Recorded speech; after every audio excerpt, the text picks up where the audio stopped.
abrir la ventana. Recibimos a él. ¿Cómo le va? ¿Qué tal? Bienvenido. ¿Cómo están? Un saludo para ustedes y para la gente en casa. Aquí estamos. Comenzamos con el repaso de noticias más destacadas a nivel internacional. Vamos a hacerlo con este conflicto, esta tensión que existe entre Estados Unidos y también Venezuela, porque en las últimas horas el presidente de Estados Unidos, Donald Trump, anunció la destrucción de un barco venezolano que iba cargado, según él, de droga en el que murieron 11 narcotraficantes. Así lo expresó el mandatario norteamericano.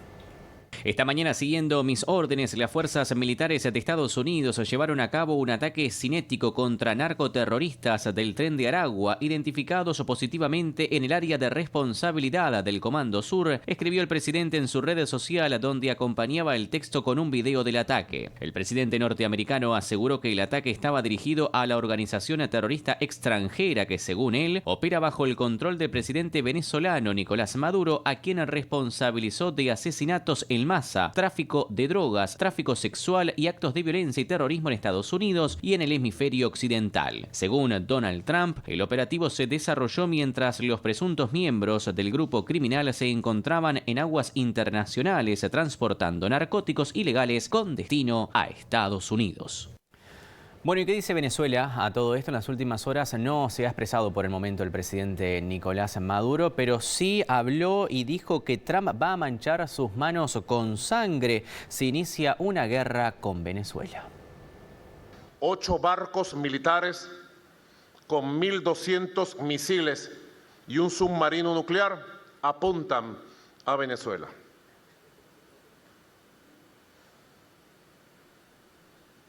Es una amenaza extravagante, injustificable, inmoral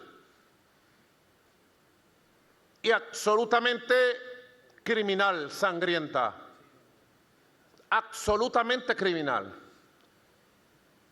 Ellos han querido avanzar hacia lo que llaman la máxima presión, en este caso es militar.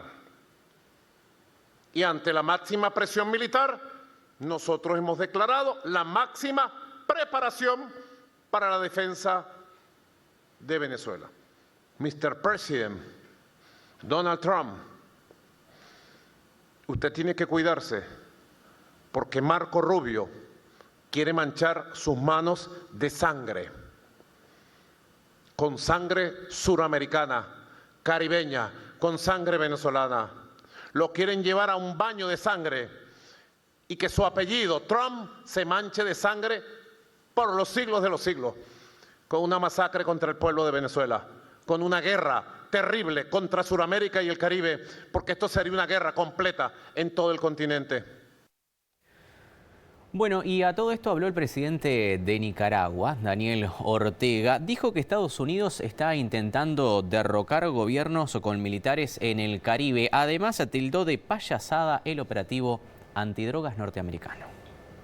Una lanchita, le metieron un par de cuetazos, la despedazaron, mataron a 11 personas que viajaban. ¿Cómo demuestran ellos que eran narcotraficantes y que llevaban drogas para los Estados Unidos? Lo hacen para amedrentar a los gobiernos latinoamericanos, lo hacen para amedrentar a los pueblos y para intentar con ellos derrocar gobiernos.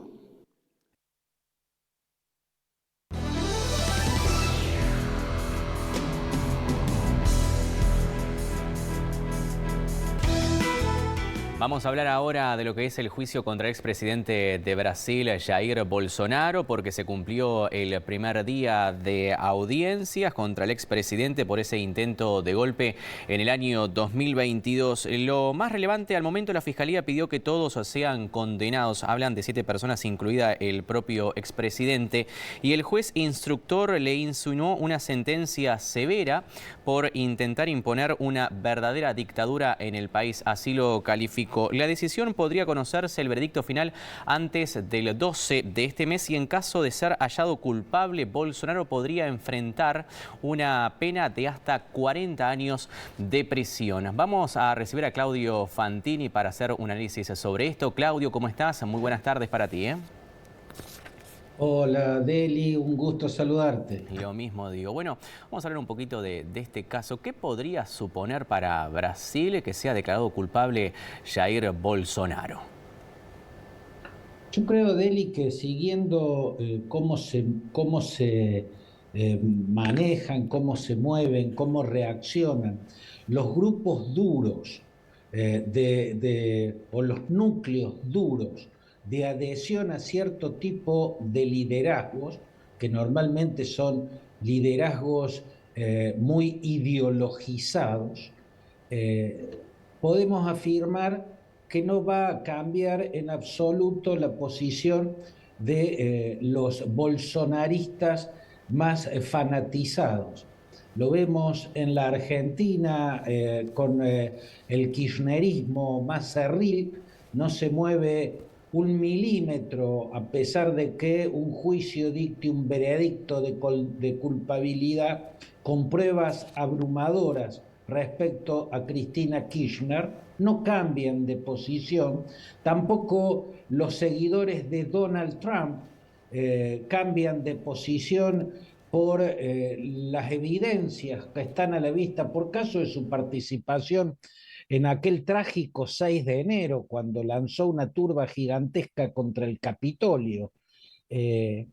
Los núcleos duros de apoyo a los liderazgos fanatizados e ideológicos, seguramente lo veremos también en la Argentina, respecto a Javier Milei, veremos que el apoyo blando empieza a desvanecerse, pero el apoyo duro se mantiene, y lo mismo teóricamente tendría que pasar con el bolsonarismo, ¿no? O sea, las capas más fanatizadas, más ideologizadas en el apoyo a Bolsonaro, ellos no van a cambiar de posición.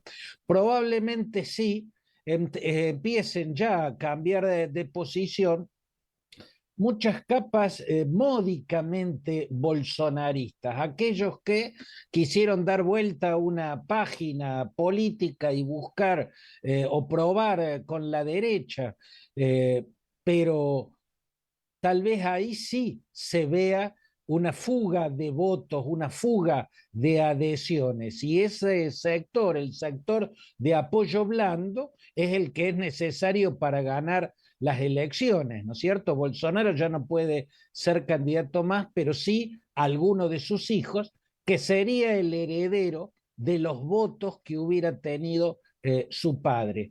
Lo que sí puede provocar, además de una fuga muy grande en el sector blando del apoyo a Bolsonaro, es un reforzamiento del apoyo a Lula. ¿Por qué? Y bueno, porque la injerencia de Donald Trump, que es indudablemente una injerencia inaceptable, el hecho de poner sanciones con aranceles tremebundos a la economía de Brasil, a condición de que liberen y dejen tranquilo a Bolsonaro, el hecho de sancionar a jueces miembros de la Corte Suprema, como el caso de Alexandre de Moraes, por tener en el banquillo de los acusados a Bolsonaro, es algo que obviamente se percibe como una injerencia en los asuntos internos de Brasil absolutamente inaceptable, y yo creo que esto termina siendo funcional al presidente Lula, porque si bien también su imagen ya está desgastada, su liderazgo viene en declinación, hechos como este, en una sociedad dividida y polarizada, bueno, lo beneficia, le suma. A Bolsonaro no le va a restar en su núcleo duro, pero sí le va a restar en el apoyo blando que es el necesario para ganar una elección. Bueno, aprovechando que te tenemos, Claudio, quiero hacer que hagas un análisis de cómo estás viviendo, cómo está viviendo la Argentina estas semanas previa a lo que son las elecciones legislativas. ¿Qué visión tenés? Bueno, yo creo que las revelaciones de los audios están provocando un sismo en las bases de apoyo a Javier Milei, ¿no? Un sismo gigantesco. En gran parte de la sociedad que nunca apoyó a Milei no cambia nada. Es como que es un sector de la sociedad que no esperaba otra cosa de un liderazgo al que ven tan patológico como el liderazgo de Milei.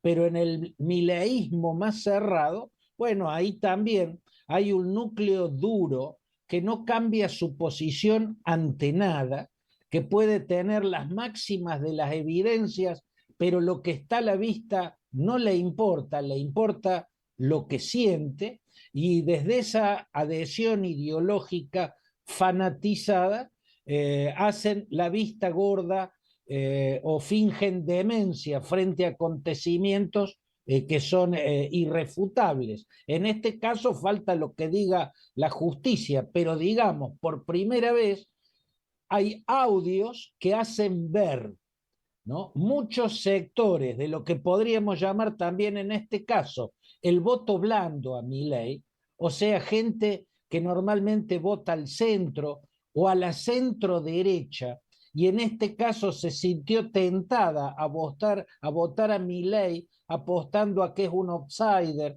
y a su promesa de revertir tantas décadas de decadencia y corrupción en la clase dirigente argentina. Bueno, ahí me da la impresión de que lo que no han querido ver hasta el momento, cosas que eran evidencias, o sea, un presidente diciendo que el Estado es igual que un pedófilo en un jardín de infantes con niños envaselinados, ¿no? Gente que quiso creer que semejante brutalidad era una cuestión de formas, no de fondo, cuando se trata de un pronunciamiento tan alevosamente perturbador que lo que muestra es un fondo y muy oscuro.